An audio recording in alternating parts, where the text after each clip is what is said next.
In this video, I'm going to show you how to save project in the end, so sometimes it could be really helpful. So here, as you can see, I have a project of mine. So there are 3 videos here, but what if I want to add one more, for example, this one?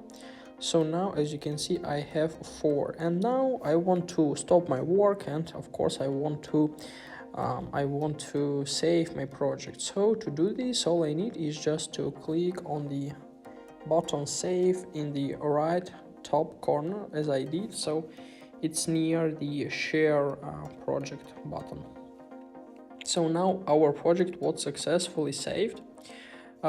Even more, I can say that, for example, if I want to add one more like this, so now I have 5 videos here.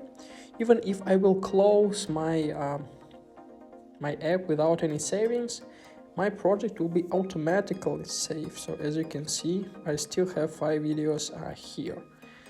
So this app is quite kind, so it will save it automatically, so we don't need even to click somewhere.